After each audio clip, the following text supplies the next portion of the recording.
Bonjour, je m'appelle Charlène, j'ai 27 ans, ça fait 2 ans maintenant que je fais de l'immobilier. Anciennement, je travaillais chez Boulanger, j'ai fait 6 années chez Boulanger, magasin d'électroménager et de multimédia. J'avais trouvé ce job suite à une alternance et finalement j'y suis restée un petit moment, mais j'avais toujours en tête l'immobilier. Alors mon parcours scolaire en soi, il a rien à voir avec un BTS immobilier. J'ai fait un bac gestion administration. Je me suis vite rendu compte que les bureaux toute la journée, c'était pas pour moi.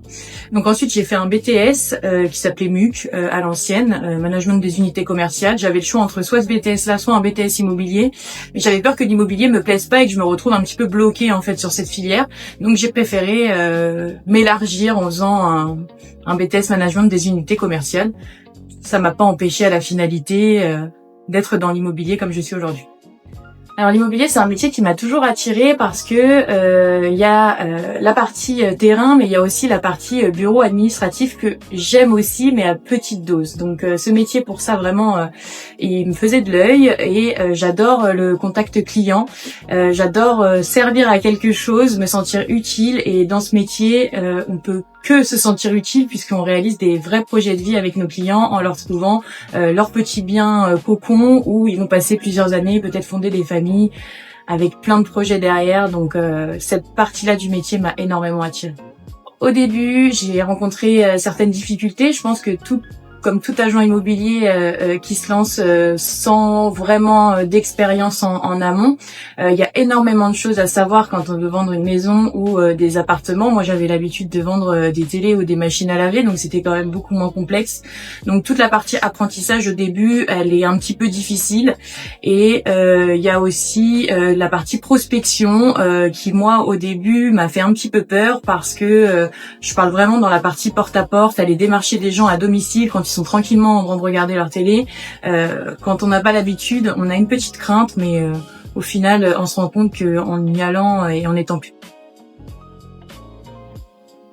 Selon moi, pour réussir dans l'immobilier, il faut être extrêmement motivé, il faut avoir un très bon contact client, une bonne élocution, il faut avoir faim parce que il y a que comme ça qu'on gagne de l'argent et faut surtout aimer l'humain. Une journée type pour moi, j'arrive à l'agence, je vais faire un petit check de mes mails de la veille, ensuite je vais aller sur tous les supports commerciaux type se loger bien ici, je vais aller sur le Bon Coin aussi et PAP pour regarder un petit peu les nouveautés qui ont pu être sorties dans la nuit. Et l'objectif après, bien entendu, c'est de démarcher les particuliers en leur disant que on est là, en tout cas, si ils ont besoin. Après, les journées sont totalement différentes à chaque fois, donc je vais aussi bien faire de la prospection, que je vais rester au bureau, que je vais faire du démarchage téléphonique. Il y a plein de choses différentes à faire dans l'immobilier, donc il n'y a pas vraiment de journée type, mais j'essaye en tout cas qu'elle commence toujours comme ça.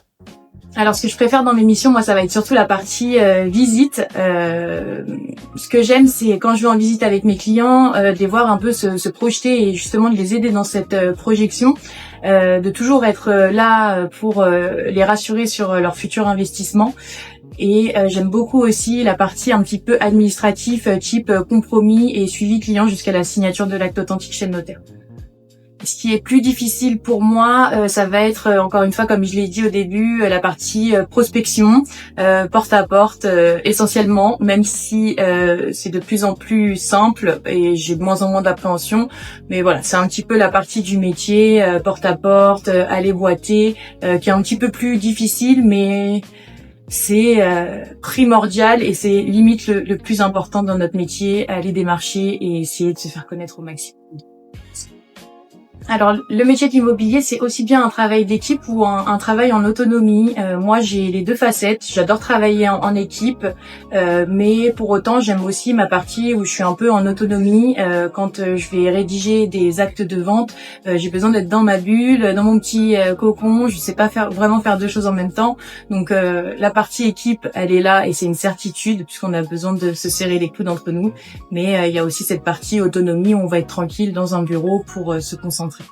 Alors la relation avec les clientes dans ce métier, elle est primordiale. Il n'y a jamais de temps de pause. Il faut savoir qu'on est à notre compte malgré qu'on travaille pour une agence et Si même je peux donner des exemples, on est en pleine période d'août et durant mes vacances, il n'y a pas une seule journée où je n'ai pas été au téléphone ou en tout cas en train de gérer des dossiers au moins pendant 1 heure parce que les clients des fois ont des interrogations, ils ont besoin d'être rassurés. Donc le suivi client, il est primordial, il commence à partir du premier coup de fil jusqu'à la dernière signature chez le notaire. Elle peut même être après, mais elle est hyper importante.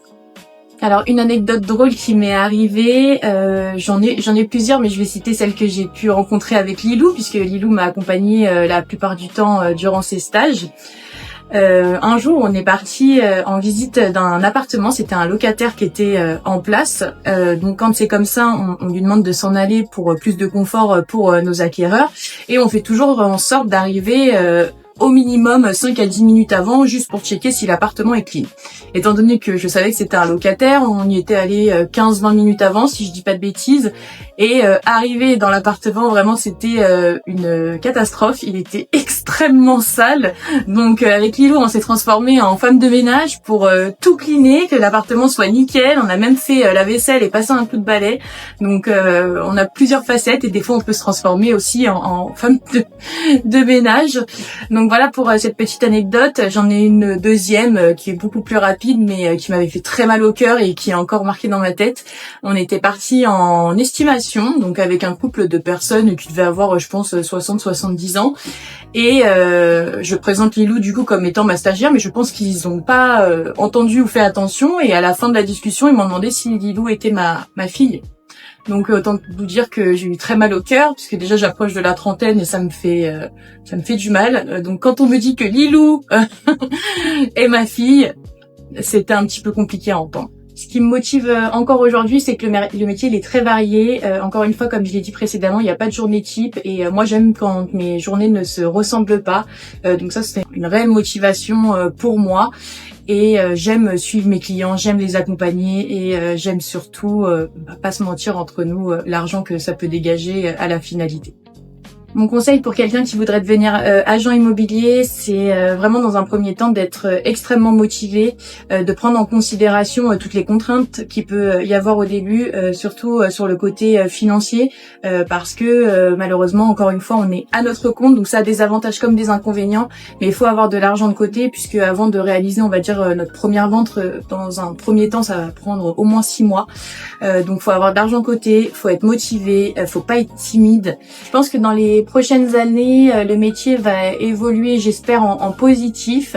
Faut savoir qu'on est dans une période un petit peu compliquée au niveau des taux bancaires, donc j'ai un grand espoir sur le fait que dans les futures années, ils viennent un petit peu à descendre, ce qui nous permettrait de faire plus d'affaires que ce qu'on fait à l'heure actuelle. J'ai une petite crainte aussi au niveau de l'intelligence artificielle qui nous remplace quand même pas mal. On peut voir maintenant des annonces de particuliers qui sont extrêmement bien faites avec de super textes, de super photos. C'est très bien qu'ils ont été aidés par ChatGPT ou autre. Mais au fond, je le pense pas forcément parce que notre métier, encore une fois, c'est un métier humain et on a besoin d'avoir ce contact, d'avoir ces conseils et la finalité se fait toujours chez le notaire, donc avec des personnes physiques et on est là pour ça.